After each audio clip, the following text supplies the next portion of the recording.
like the man stained with abominable vices is plunged into the mire of the morass, with a hurdle put over him. This distinction in punishment means that crime, they think, ought in being punished to be exposed, while infamy ought to be buried out of sight. Lighter offences, too, have penalties proportioned to them. He who is convicted is fined in a certain number of horses or of cattle. Half of the fine is paid to the king or to the state, half to the person whose wrongs are avenged, and to his relatives.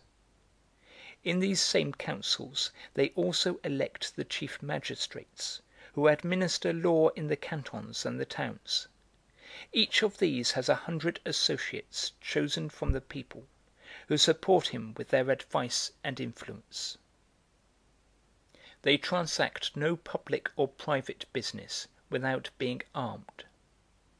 It is not, however, usual for any one to wear arms till the state has recognized his power to use them. Then, in the presence of the council, one of the chiefs, or the young man's father, or some kinsman, equips him with a shield and a spear. These arms are what the toga is with us, the first honour with which youth is invested. Up to this time, he is regarded as a member of a household, afterwards as a member of the commonwealth.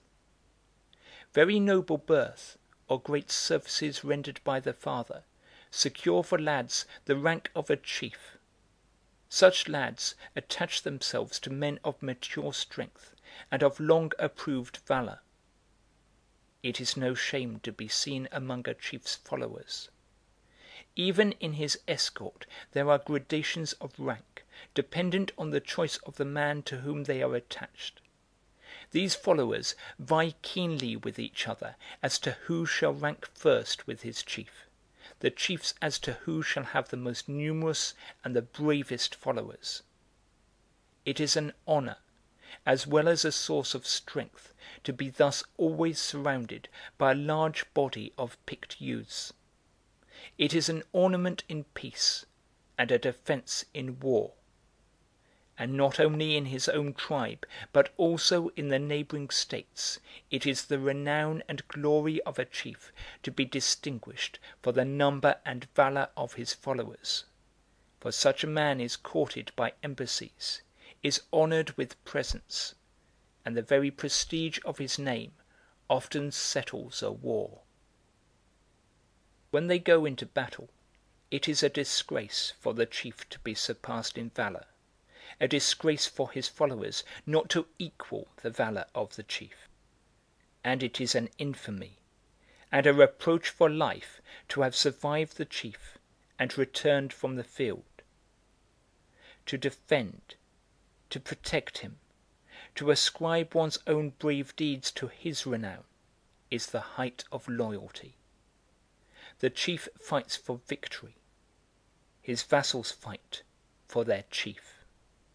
If their native state sinks into the sloth of prolonged peace and repose, many of its noble youths voluntarily seek those tribes which are waging some war, both because inaction is odious to their race, and because they win renown more readily in the midst of peril, and cannot maintain a numerous following except by violence and war. Indeed, men look to the liberality of their chief for their war horse and their blood-stained and victorious lance. Feasts and entertainments, which, though inelegant, are plentifully furnished, are their only pay. The means of this bounty come from war and rapine. Nor are they as easily persuaded to plough the earth and to wait for the year's produce as to challenge an enemy and earn the honour of wounds. Nay, they actually think it tame and stupid to acquire by the sweat of toil what they might win by their blood.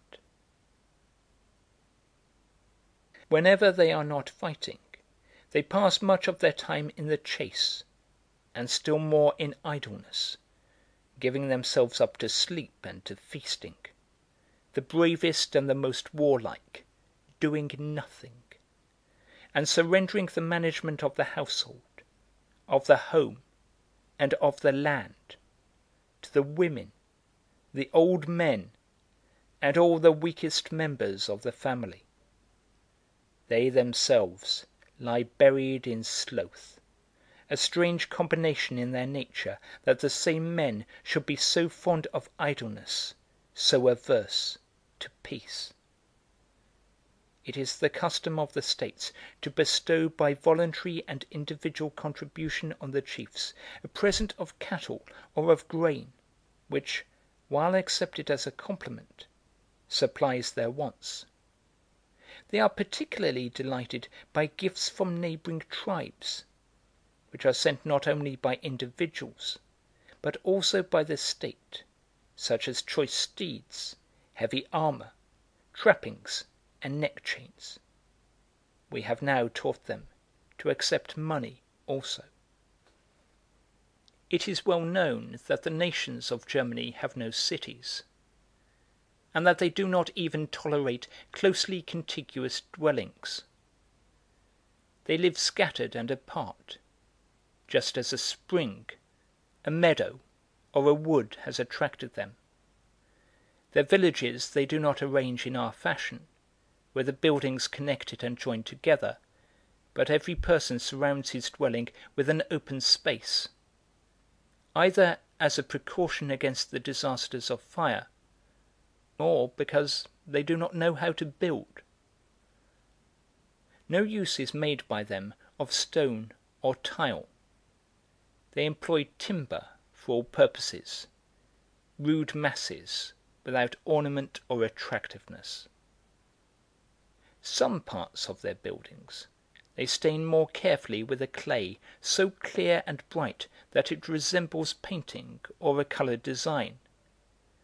They are wont also to dig out subterranean caves, and pile on them great heaps of dung, as a shelter from winter, and as a receptacle for the year's produce, for by such places they mitigate the rigour of the cold. And should an enemy approach, he lays waste the open country, while what is hidden and buried is either not known to exist, or else escapes him, from the very fact that it has to be searched for. End of part 1. Recording by Andrew Coleman.